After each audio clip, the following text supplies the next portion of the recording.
এই স্কুল তৈরি হয় ধরো 1973 সালে দেশটি। তার আগে এখানে কোনো আমাদের এই উচ্চ মাধ্যমিক কোনো স্কুল ছিল না।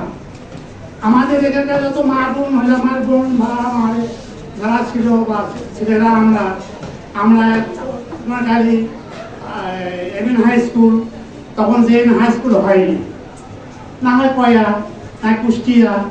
আমাদের এখানকার ছেলে বা আমাদের বোনরা বা আমার মেয়েরা আমরা খুবই কষ্ট পাতাম বা আমাদের আমরা শেখার সুযোগ ছিল। আমাদের তখনকার হেড স্যার ছিল সানাউল্লাহ স্যার প্রাইমারি স্কুলে। তো ওনার স্যার এই হইতো যে আমাদের একটা স্কুল করবো আমরা, এভাবে আমাদের খুব উৎসাহ দিল। আবার 71 স্বাধীনতা হইল, 72 সাল হইল, 73 সালে তখন তখনকার মুরব্বী যারা ছিল তখন একটা স্কুল হওয়ার জন্য একটা উদ্যোগ নেওয়ার জন্য খোলাখুলি হইতো।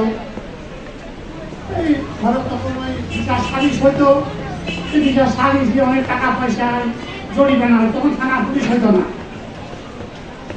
এই কিছু টাকা পয়সা তখন ওই সময় জমা হইতো যে স্কুল হবে এখানে। পরে দেখা গেল এখানে আমার এখানে স্কুল হচ্ছে না, কি বলে ওখানে হবে। তখন আমার মনে হলো যে আমার স্যাররা বলতেছে যে স্কুল হবে। তো তখন আমি আর আফিল এই স্কুল করার জন্য আসলাম। আজদুল মুন্সি সাহেব ছিল, আজদুল মুন্সি সাহেবের কাছে আমি আসলাম। আমরা দুইজন ওখানে আসে ওখান থেকে পরামর্শ দিলে এইভাবে তো স্কুল হবে না, এবং তুমি হলেই করো, মিটিং ডাকো। তখন আমি ধরো আমি আমি আর আপনি গেলাম হলো সাকের আলী সাজু আমার বিশ্বাস, তারপরে শাহাবুদ্দিন শ্রদ্ধা, আমরা চারিজন। তখন আমরা এসে ওই হেড স্যারের কাছে চলে গেলাম, যাই বললাম যে স্যার এই ব্যাপার স্কুল করার কথা ছিল, স্কুল তো হচ্ছে না। তখন আমাদের উনি হইল আমার মুড়ি মাখায় আইনি, আমাদের চারজন ওকে দিল খালাম। তারপরে কথা হইল ঠিক আছে তুমি স্কুল করো, আমি তোমাদের 3 মাসিও দেবো। সেসব ঘর ভেঙে ফেলেছে ঘরে ছিল। যাই হোক এইভাবে স্কুল করার জন্য আমরা উদ্যোগ নিয়ে হলাম। আজিজুর রহমান মুন্সি ছিল, উনি খাতা করলে 5 টাকা দাম হয়তো না হয়, ওই খাতা দিল কলম দিল। আমরা তখন মুরব্বীদের ধরো জমদুলালপুর, সন্ধ্যা, হাবাসপুর, পাবনা, সুহুরপুরিয়া এইসব গ্রামের মুরব্বীদের কাছে মিটিং রাখলাম। মুরব্বী আমাদের যারা মুরব্বী মিটিং করে 2 দিন করে মিটিং ক্যান্সেল হয়ে গেল, হইল না। তৃতীয়বারে মিটিং হয়ে সিদ্ধান্ত হইল যে এখানে স্কুল হবে। যাই হোক স্কুল সেভাবে আল্লাহ রহমান শুরু হয়ে গেল। আমরা হলাম সাথে ই করলাম, তখন হলো গোলাম কিবরিয়া ওনাকে নিয়ে এসে আমরা উপর নৌকা দিয়ে উপর ভবন দিলাম, দিয়ে উনি হলো লিখে দিল যে এখানে স্কুল হবে। তা আমি আপিলকে পাঠালাম, বরিশাল ছিল শিকার হচ্ছে, বুঝতে পারিস।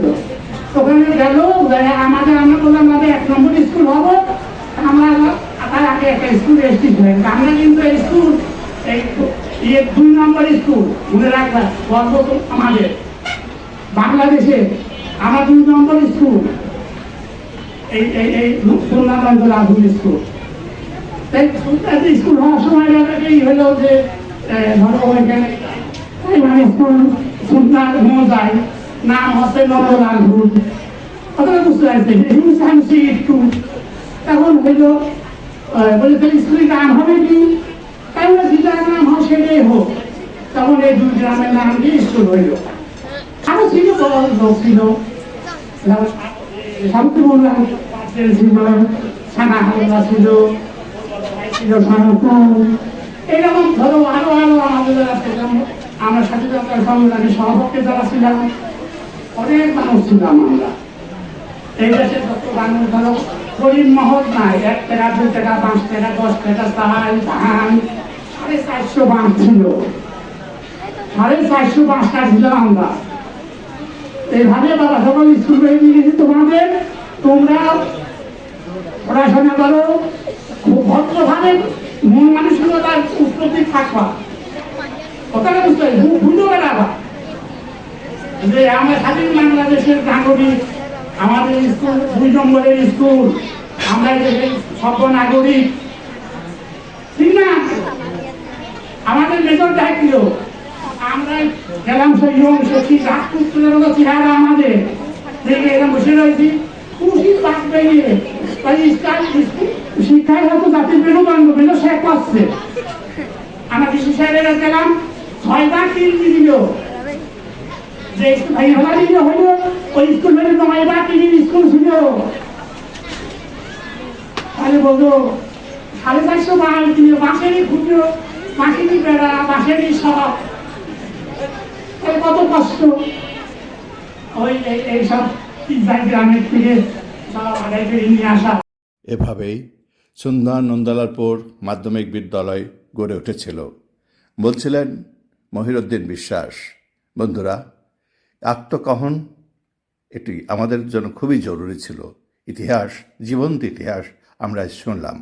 ভালো থাকুন, সুস্থ থাকুন, আশা করি ভালো থাকবেন, ভালো রাখবেন। এখানে শেষ করছি। আল্লাহ হাফেজ।